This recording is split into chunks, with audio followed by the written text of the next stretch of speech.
Dalam merawat pesawat, tentu akan menemui bagian yang bergerak dengan kecepatan, percepatan, serta gaya-gayanya. Berarti memperlakukannya oke, performanya pesawat akan oke. Wah, kalau gitu umur komponennya akan lebih lama dan aman dong.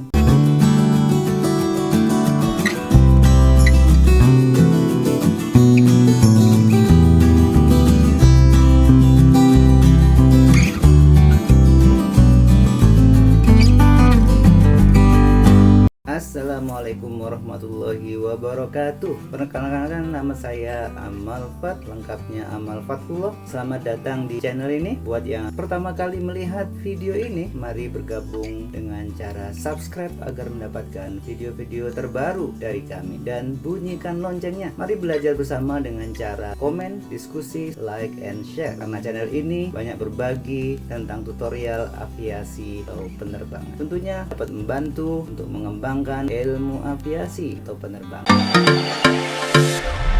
Di video ini akan membahas pengantar kinematika pesawat. Pemahaman tersebut akan berdampak pada mindset sehingga pesawat akan aman. Perlakuan tersebut yang disebut dengan bermental perawat pesawat. Berbicara tentang maintenance atau perawatan, dasarnya manusia itu sebagai kholik atau kedudukannya atau tugas. Di antara tugasnya adalah menjaga atau merawat agar tidak bahaya. Maka harus menuntut ilmu pengetahuan, karena manusia harus terdidik dan juga dengan mendidik. Kadang-kadang power untuk pesawat itu bermacam-macam jenisnya. Nah, salah satunya adalah ini. Mesin atau engine ini tipe apa?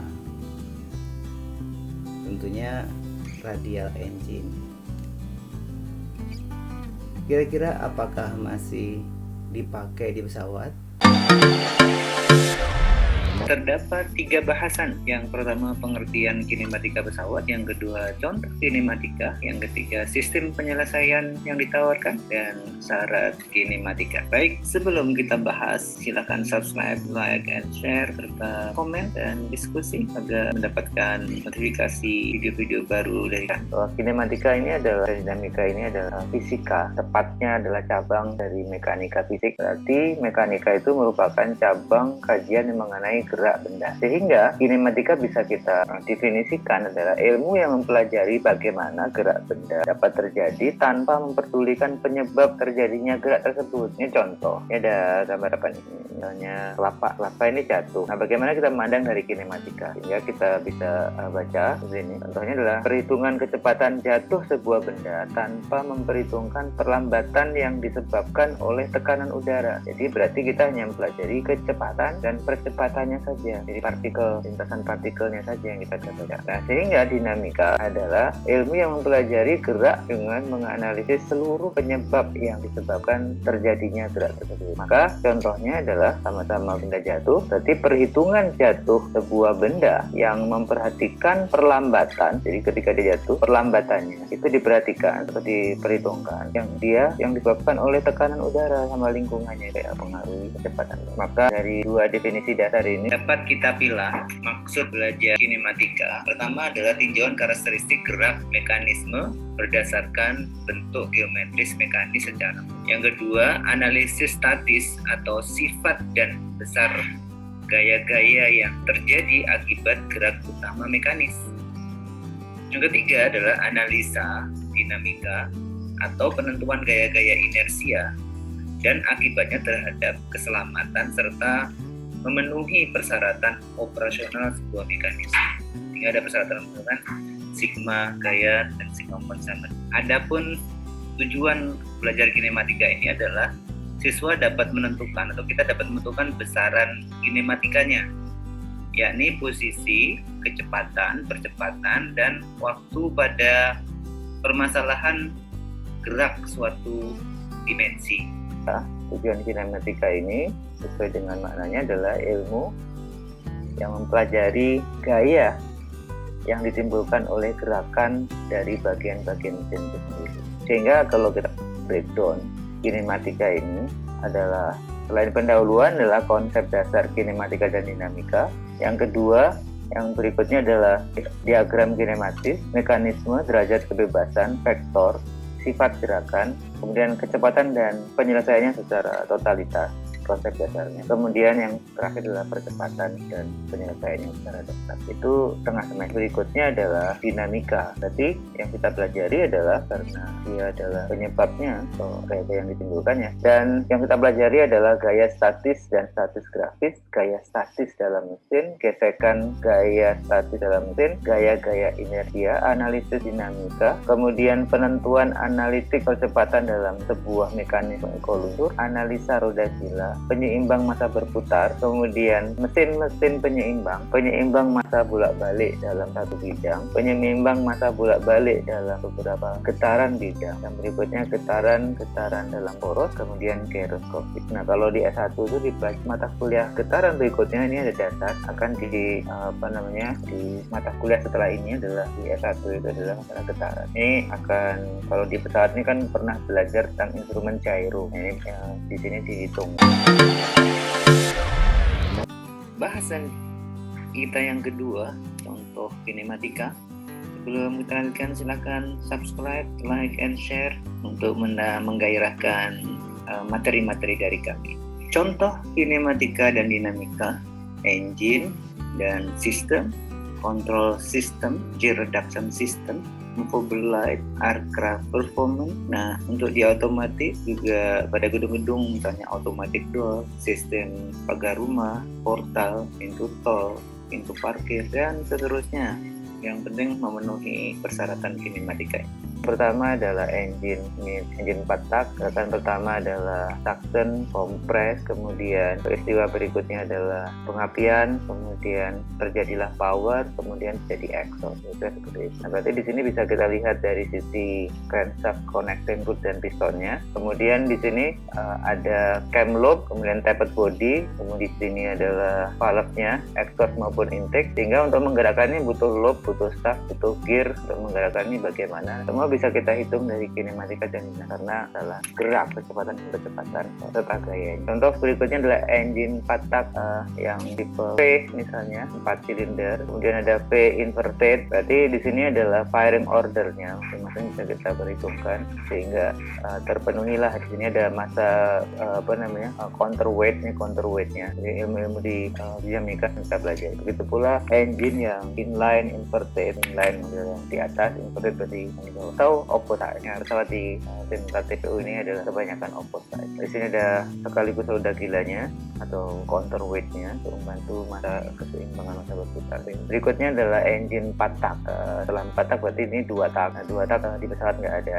Ini adalah untuk menentukan, untuk melihat KTU-nya dan seterusnya. Intinya terpenuhinya kecepatan gaya. Engine berikutnya radial engine. Di sini ada terpenuhi sama tadi, cuma bentuknya radial. Ini semuanya piston engine berikut. Engine berikutnya yang kalau kita misalnya ada yang bertanya tadi ya, misalnya ini berarti ada master connecting rod, berarti titik ini bisa kita pelajari masing-masing titik karena ini benda tegak. Berarti semua titik-titik ini kita lintasan partikelnya kan tetap, otomatis kecepatan dan kecepatan di daerah manapun di sini bisa kita ketahui kecepatan dan kecepatan gaya. Nah, engine berikutnya adalah turbojet. Berarti ini aliran udara di sini yang mengenai rotor, stator dan seterusnya di sebuah kompresor, kemudian udara yang mengenai di sini dan kemudian di turbin, kemudian ke exhaust. Ini bisa kita pelajari kecepatan dan kecepatannya serta gaya yang terjadi. Ini 100% turbojet, tenaga dorongnya 100%. Kemudian ini turbo fan ya, ditambahin depannya ini fan.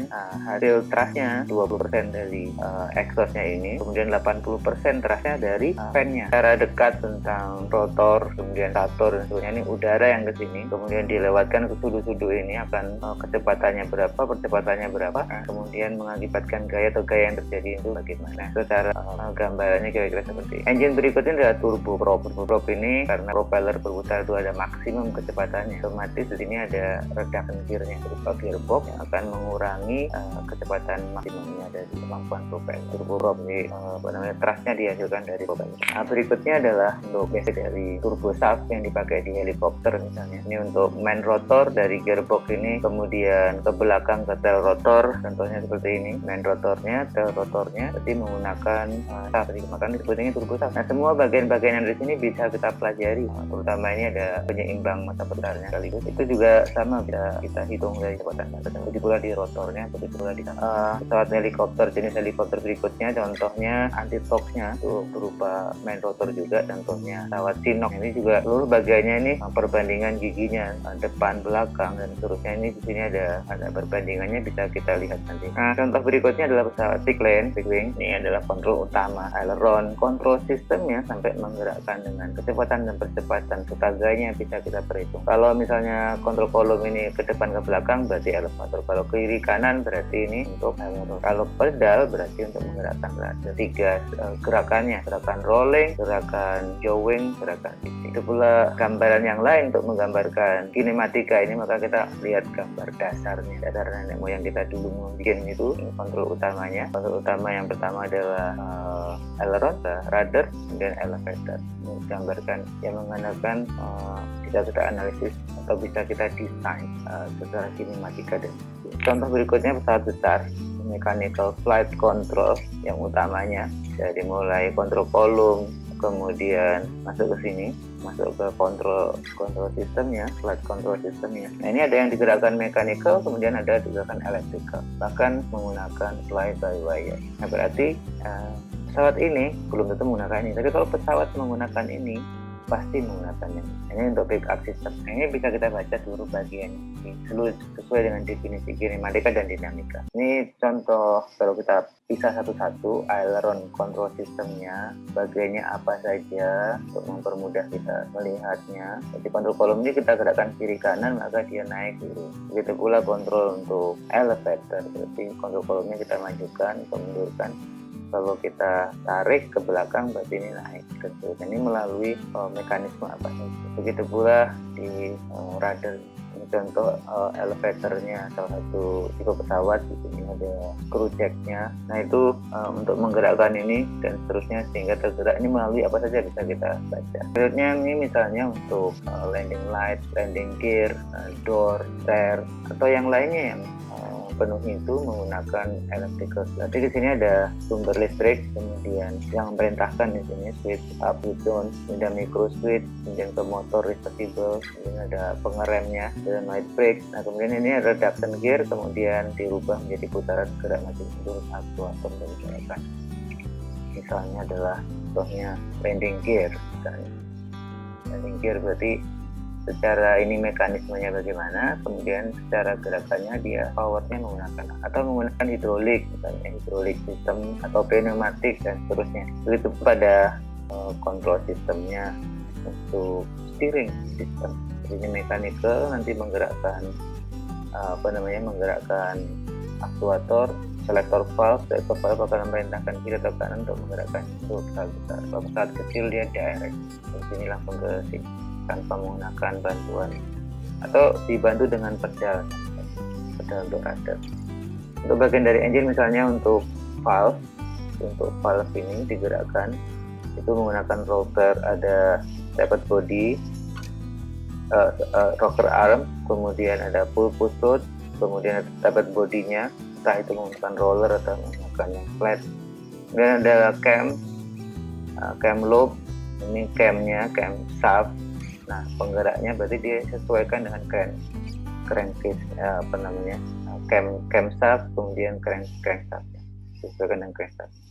Ini contoh nih crankshaftnya, ini camshaftnya sama camshaft gear dan seterusnya untuk memastikan dengan kiri itu dia akan dipakai untuk memutar camshaft loop, kemudian untuk menggerakkan push rod ke rocker arm, kemudian ke valve, sehingga bisa kita baca loop tadi itu akan mendorong ini buka tutupnya dari ini itu menyesuaikan dari ini crankshaftnya, kemudian dia untuk menggerakkan connecting cord ke piston. Nah, sudut bukaan dari ini akan menyesuaikan sesuai dengan langkah. Nah, kalau begitu pula engine di otomotif prinsipnya sama saja. Kalau pesawat butuh kepastian dan seterusnya, diantaranya kalau di engine itu menggunakan belt untuk timing belt. Prinsipnya semuanya sama saja untuk menggerakkan cam loopnya, bentuknya seperti langsung di sini. tanpa pulpus rod. Ini contoh di diesel engine ini menggunakan pulpus rod. Begitu pula engine yang lain di otomotif, dia menggunakan gear dan chain. Nah, oleh sebab itu, ini pocket. Oleh sebab itu, prinsipnya adalah untuk menggerakkan camlock, camshaft, kemudian camlock, dapat body, kemudian ke pulpus rod, kemudian rocker arm dan seterusnya. Atau langsung digerakkan menggunakan camlock dan camshaftnya dengan seperti ini. Gerakan rocker arm seperti ini. Begitu pula yaitu stroke engine, camlock naik turunnya ini karena akan menyebabkan naik turun ke pulpus rod, rocker arm, kemudian ke valve. Sudut bukaannya ini akibat dari cam ini akan membantu valve yang terbuka atau tertutup sehingga gasnya bisa masuk atau keluar tadi tekan langkah. Begitu pula di steering sistem, pengereman dan seterusnya, seluruh bagian-bagian yang bisa kita baca dari kinematika dan dinamika. Selanjutnya, pesawat translasi persamaan kinematik untuk gerakan objek target yang bergerak dengan kecepatan konstan. Kinematik dan model massa titik keseimbangan. Bila kecepatan pesawat dengan sudut tertentu dan kecepatan angin yang sudut tertentu, maka bisa didapatkan ground speed-nya. Sekarang zamannya googling, misalnya windmilling. Ini contoh, kita bisa mendesain seperti ini atau kita merawat seperti ini. Misalnya ini untuk menghasilkan putaran berapa, terusnya, sehingga geraknya, kecepatan dan kecepatannya. Nah, ini sangat memungkinkan di bandara. Karena apa? Karena bandara itu pasti diperhitungkan mengenai kecepatan udara. Baik, silakan subscribe bagi yang belum atau bagi yang baru pertama kali melihat video ini. Kami persilakan untuk subscribe, like, and share agar mendapatkan manfaat dari video-video terbaru dari kami. Bahkan kita yang ketiga, berikutnya adalah sistem penyelesaian mata kuliah ini. Kita akan tidak menggunakan matematik murni, perhitungan matematik banyak, tapi kita secara sistem grafis karena kita vokasi otomatis kita penggambaran secara grafis. Oleh sebab itu Taruna harus menyiapkan nanti kalau online pun di rumahnya dengan buku gambar atau minimal kertas fotokopi, kemudian pensil penghapus terutama serutnya, penyerutnya, kemudian penggaris segitiga yang besar artinya melebihi dari kertasnya, kemudian jangka, usur dan seterusnya keperluan menggambar. Itu ini wajib buat Anda persiapkan nanti pertemuan 3 atau pertemuan keempat minimal itu sudah kita bisa mulai menggunakan, jadi disiapkan dari sekarang. Syarat mata kuliah ini kenapa ada di semester 5? Karena harus lulus matematika dulu. Kalau di S1 ada kalkulus, ada statika, ada mekanika. Kalau di TPU ini, kalau di ini harus lulus fisika dulu. Kemudian bagian-bagian mesin atau bagian-bagian dari aircraft atau airframe. Nah, maka saran saya atau menghendaki nantinya adalah karena kita jadi perawat pesawat atau perawat otomotif dan seterusnya bagi TMB. Nah, itu all of parts of aircraft must be known. Minimal namanya apa, fungsinya apa, lokasinya di mana, kalau tahu bahannya apa, sehingga kita merawatnya itu jelas. Begitu. Kira-kira sarannya, dan harus begitu memang. Sehingga proses pembelajarannya kinematika dinamika itu teori dan praktek. Teori akan berjalan sesuai dengan waktunya. Kemudian ada tugas, ada kuis, ada tugas harian minimal 8 kali, nanti digambar teknik untuk mencari kecepatan serta gayanya. Kemudian berikutnya adalah ini makalah untuk praktek saja. Nanti Anda menganalisis dari bagian itu, kemudian dianalisis, dihitung prosesnya mengikuti proses kinematika sampai kecepatan, kemudian sampai kayaknya. Kemudian nilai juga diambil dari UTS, kemudian UAS.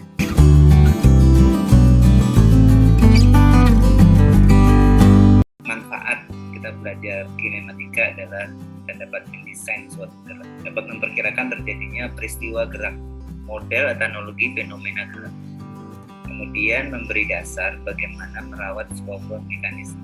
Itu diantaranya jadi kita bagi yang perawat pesawat, perawat teknis, perawat sistem, jadi lebih pasti, lebih lebih yakin dari. Nah, home fun yang pertama ini langkahnya mengeksplor seluruh bagian-bagian atau komponen-komponen pesawat terbang dan helikopter, kemudian kelompokkan masuk kelompok yang utama dan kelompok komponen yang auxiliary. Minimal berisi nama, fungsi, lokasi, kemudian gambar plus gambar, serta bahan dari apa dan seterusnya. Nah, jika Anda lengkapi dengan 5W1H akan menjadi penilaian dan Anda akan mendapatkan manfaat yang luar biasa. Kemudian buat laporan dalam karya tulis, ada judul, kemudian kata pengantar, daftar isi, kemudian isinya atau pembahasan, kemudian kesimpulan. Yang terakhir adalah referensi. Harus belajar mencantumkan referensi.